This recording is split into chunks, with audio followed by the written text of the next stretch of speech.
Welcome to Yamuna's physics classes. Today we have to discuss the rules of image formation. I have written it is for mirrors, but actually it works for all the four, means concave, convex mirrors, similarly concave, convex lens. So how does an image come actually? We have seen in the previous videos, when we look at that spoon, we saw our image. How comes the image there? It's very simple. How it happens?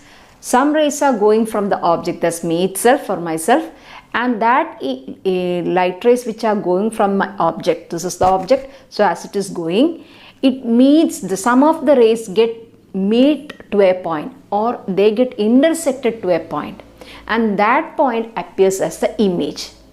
So here we have to discuss what are the kind of images, what are the kind of rays which results in intersection, and due to that intersection that image is formed. And you know, either you can have a real image or a virtual image. Real image means actually the rays meet, that is known as real image, and they are inverted. But when you go to virtual images, they doesn't actually meet, but it seems to be diverging or seems to be getting converged from a point. That is known as virtual image.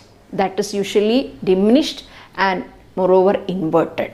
So that is, in different cases you will have variations for object image as well as, but in general we'll say we have two kinds of images. One is real, the other one is virtual. And whatever be the image you are getting, we are going to use only these four rules for image formation. So what's the first rule? Let us look at the first rule. What is the first rule? Just look at the figure that is in F and more. You can see the figure. A ray which is coming parallel to the principal axis. This is the principal axis. Hope it is clear. Always you should mark C, F and P on the principal axis. Center of curvature, focal length and pole. In previous videos we have done in detail about each and every points and terminology regarding lenses as well as mirrors. Please, you can watch them. So here you have a principal axis. On that you have drawn C, F and P. Now just look at the magenta shade alone. A line is coming parallel and close to the principal axis. That is known as paraxial rays. In NCERT we have a term known as paraxial rays, which means rays which are close and parallel to the principal axis. After reflection at this point passes through F. So it's very clear. Parallel to the principal axis, after reflection passes through the principal focus. Now the rule number 2 is just opposite to this figure. The same thing, just reverse the ray. Look at the ray. This one, I am just reversing the direction of the ray. Here you can see it is coming through F out. But look at this. Here it is going in through F. Means which is coming in through F. It is getting into via F. Then it is coming out parallel. So whatever is this magenta, opposite of that shade is yellow shaded one. What is yellow shaded one? A ray which is entering through F. Meet at the mirror at this point, then it gets reflected parallel to the principal axis. Clear? So if you know this rule, this is for free. The same thing, retrace the ray. So one goes like this, this. The other one comes like this, goes like this. Just think about the arrow that's in F and more. Here you see arrow into a way. Here arrow into a way. Clear?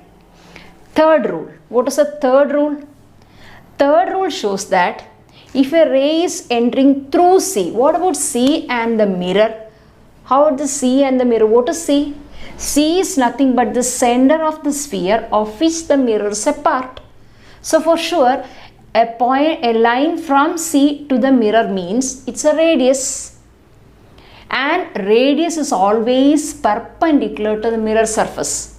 You know, radius is always perpendicular to the sphere. So if the radius, this is actually the radius. So, and radius is perpendicular to the mirror surface means it's normal. So when a line is coming through C, it means that's the direction of the normal. So the line entering or the ray entering is through the normal. So by law of reflection, you know, angle of phi equal to angle of R. So when it is coming through the normal, it has to return back through the normal, no other way. Therefore, it retraces the path. So rays passing through the center of curvature should retrace its path, no other diversion. Why? It is coming through the normal, it is going back through the normal. So it's simply angle I equal to angle R. Here you don't have any angle. Why? Because the angle is, line is parallel to the normal. Incident ray and normal are the same direction. Angle between them is 0. No angle there. So if I equal to 0, R should be again 0. So that's rule number 3. This is again the same rule, but you have a certain value of I. If you have a certain value of I, the same value should be there for R again. R also should have the same value. So we take the incident ray to fall at the point P. Again, what about P and C? Line joining C and P, you know, it is principal axis. All principal axes are normal to the mirror at the point P. So this is normal to the point P, this is normal to the point P, this is normal to the point P. Here again principal axis is normal to the point P. So I make the incident ray from a given angle with respect to P.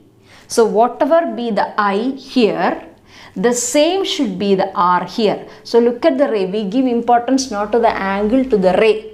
So look at this, the incident ray is coming at a particular angle with respect to P.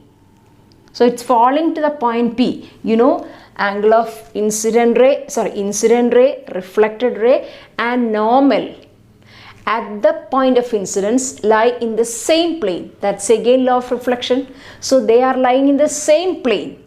So at the point P, you have 3 rays. What are they? Incident ray, reflected ray and the normal. They should lie in the same plane. So that is the point of incidence is P. So at the point P, you know, incident ray and the normal making an angle I, reflected ray and the normal making an angle R. So angle I should be equal to angle R. That's again law of reflection. So actually these 3 and 4 are the same. Again 1 and 2 is the same because 1 is reversed in the second rule. Actually there are 4 rules, but it's enough for you to memorize 2 rules. If one is clear, the other is also okay. Now while you draw image formation, normally we use only any of the 2 figures. In this you can use any of the 2 figures for constructing ray diagrams. So this is a very small topic but very important topic, and with this basic ideas, what is sign convention, what is the image formation rules, with this basic idea, if we enter into the topic known as reflection, it will be much more important.